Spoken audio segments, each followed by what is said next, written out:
Il se passe plein de choses bizarres dans votre cabinet aussi.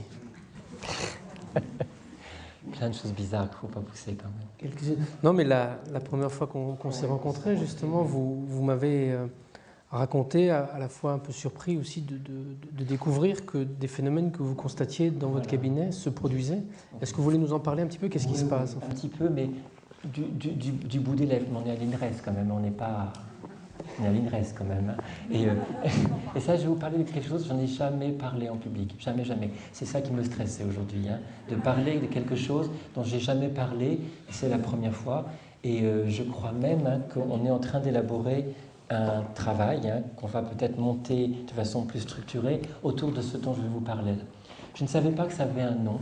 VSCD, enfin non, c'est un sigle. Hein, VSCD, vécu subjectif de contact avec les défunts. Je ne savais pas que ça existait en tant que nom, alors que j'avais des histoires depuis des années autour de ça. Qu'est-ce que c'est? Ce sont après le décès de la personne, peu de temps après le décès, dans les premières semaines ou premiers mois, et très rarement, d'après des études aussi qui ont été faites aux États-Unis, au-delà d'un an après, des perceptions sensorielles, subjectives.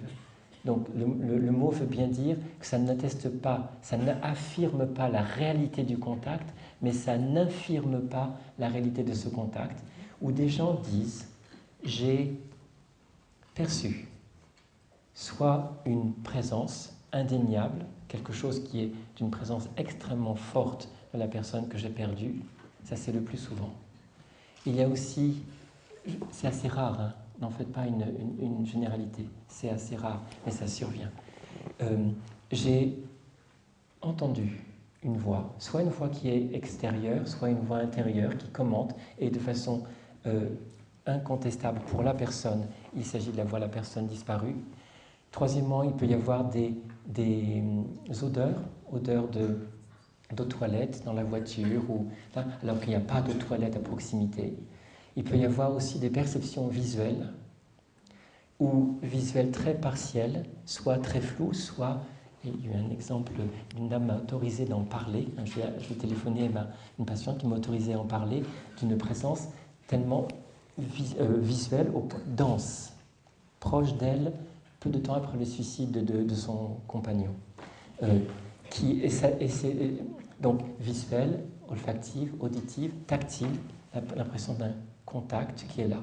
Une des caractéristiques de ces récits, peu importe vrai ou pas vrai, on s'en fiche, c'est pas ça l'important, c'est que la caractéristique, ça survient 1 à 2 fois.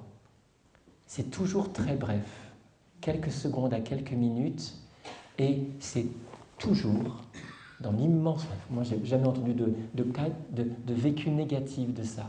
Au contraire, il y a un vécu extrêmement positif qui ancre une certitude chez la personne qui en fait l'expérience de quelque chose. Hein, et ça, c'est vraiment... et les personnes n'en parlent pas. Et à la grande différence de quelque chose de rêvé, cette dame-là qui me dit avoir perçu quelques semaines après le décès de son mari la présence dans la chambre, elle dit « je n'avais pas peur et j'ai déjà rêvé de lui ».